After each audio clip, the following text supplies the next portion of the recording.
সাপ্তাহিক চাকরি সংবাদ পত্রিকার একটি সুবিধা হলো এক সপ্তাহে যত সরকারি বেসরকারি কোম্পানি নিয়োগ বিজ্ঞপ্তি প্রকাশ করা হয় প্রত্যেক সার্কুলার চাকরি সাপ্তাহিক চাকরি সংবাদ পত্রিকায় দেওয়া হয়। প্রিয় বন্ধুরা, আসসালামু আলাইকুম। আশা করি সকলে ভালো আছেন, সুস্থ আছেন।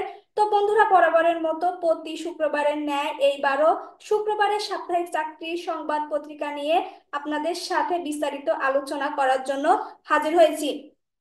তো এক সপ্তাহে যাবতীয় সরকারি বেসরকারি চাকরির নিয়োগ বিজ্ঞপ্তি নিয়ে আলোচনা করব।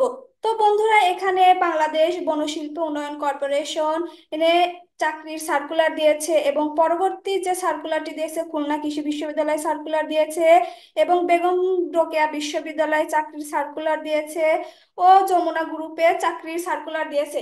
তো বন্ধুরা, এখন আমি নিয়োগ বিজ্ঞপ্তি নিয়ে বিস্তারিত আলোচনা করব।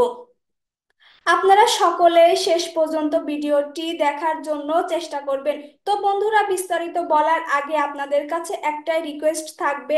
আমাদের চ্যানেলটি যেহেতু সরকারি বেসরকারি কোনো কোম্পানির চাকরি নিয়োগ দেওয়া মাত্রই আলোচনা করা হয়, তাহলে অবশ্যই অবশ্যই চ্যানেলটি সাবস্ক্রাইব করে রাখবেন, যাতে করে পরবর্তী নতুন চাকরির নিয়োগ বিজ্ঞপ্তি দিলে সবার আগে জানতে পারবেন।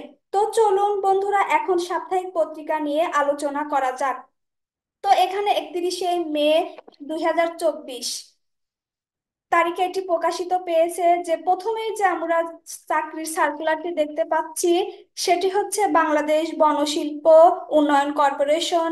এখানে পদ সংখ্যা 112 জন এবং পরবর্তী যে চাকরির সার্কুলারটি দিয়েছে সেটি হচ্ছে বাংলাদেশ বিনিয়োগ উন্নয়ন কর্তৃপক্ষ। এখানে পদ সংখ্যা 85 জন। পরবর্তী যে চাকরিটি সেটি হচ্ছে কুর্মিটোলা জেনারেল হাসপাতাল। এখানে পদ সংখ্যা 85 জন এবং পরবর্তী যে চাকরির সার্কুলারটি সেটি হচ্ছে জেলা প্রশাসক গাইবান্ধা, পদ সংখ্যা 55 জন এবং পরবর্তী যে চাকরির সার্কুলার সেটি হচ্ছে খুলনা কৃষি বিশ্ববিদ্যালয়, পদ সংখ্যা 18 জন। আরো এখানে যে সার্কুলার গুলো রয়েছে সেটি হচ্ছে কর কমিশনার অঞ্চল 11 ঢাকা, পদ সংখ্যা 11 জন এবং উপজেলা স্বাস্থ্য ক্লিনিকে নিয়োগ দিয়েছে। এবং পরবর্তী যে চাকরির সার্কুলারটি দিয়েছে সেটি হচ্ছে উপজেলা স্বাস্থ্য ক্লিনিকে নিয়োগ। এখানে মোট পদ সংখ্যা 1463 জন। তো বন্ধুরা, এখানে একটা বিশাল সুযোগ, এখানে অনেক লোক নিবে। তো আপনার যোগ্যতা অনুসারে আপনিও এখানে আবেদন করতে পারবেন। এবং পরবর্তী যে চাকরি সার্কুলার সেটি হচ্ছে বিজ্ঞান ও প্রযুক্তি মন্ত্রণালয়। এখানে পদ সংখ্যা 14 জন এবং পরবর্তী যে চাকরি সার্কুলারটি দিয়েছে সেটি হচ্ছে জেলা প্রশাসক কুষ্টিয়া। এখানে পদ সংখ্যা 23 জন এবং পরবর্তী যে বেসরকারি চাকরির একটি নিয়োগ দিয়েছে সেটি হচ্ছে বসুন্ধরা গ্রুপের চাকরি। তো এখানে পদ সংখ্যা 13 জন এবং পরবর্তী যে চাকরিটি সেটি হচ্ছে চট্টগ্রাম বিশ্ববিদ্যালয়। এখানে পদ সংখ্যা 8 জন। তো বন্ধুরা, পরবর্তী যে সার্কুলারটি দেখতে পাচ্ছি সেটি হচ্ছে বাংলাদেশ সড়ক পরিবহন কর্পোরেশন। এখানে পদ সংখ্যা 34 জন।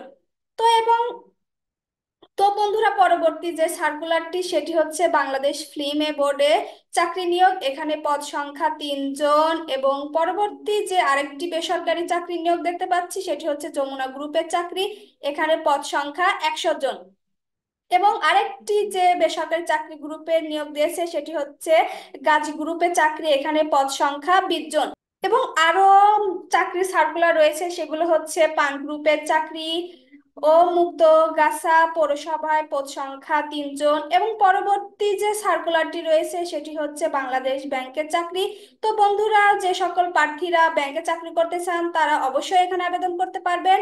এবং পরবর্তী যে চাকরির সার্কুলারটি সেটি হচ্ছে বাংলাদেশ প্রকৌশল বিশ্ববিদ্যালয়ে চাকরির সার্কুলার এবং পরবর্তী যে চাকরির সার্কুলারটি দিয়েছে সেটি হচ্ছে বেগম রোকেয়া বিশ্ববিদ্যালয়। তো বন্ধুরা, আরো চাকরির সার্কুলার রয়েছে, সেগুলো হচ্ছে সাভার ক্যান্টনমেন্ট পাবলিক স্কুল ও কলেজ, পদ সংখ্যা 2টি এবং লালন বিজ্ঞান ও কলা বিশ্ববিদ্যালয় চাকরির সার্কুলার দিয়েছে এবং পরিশেষে যে চাকরি সার্কুলারটি দেখতে পাচ্ছি সেটি হচ্ছে স্বরাষ্ট্র মন্ত্রণালয়ের চাকরি। তো বন্ধুরা, এবারে সপ্তাহে অনেক চাকরি সার্কুলার দিয়েছে। তো বন্ধুরা, আপনাদের যোগ্যতা অনুসারে আবেদন করতে পারবেন। তো বন্ধুরা, আজকে এই পর্যন্তই। আবারও সামনের সপ্তাহে চাকরি সার্কুলার নিয়ে হাজির হব। ভালো থাকবেন, সুস্থ থাকবেন। আসসালামু আলাইকুম।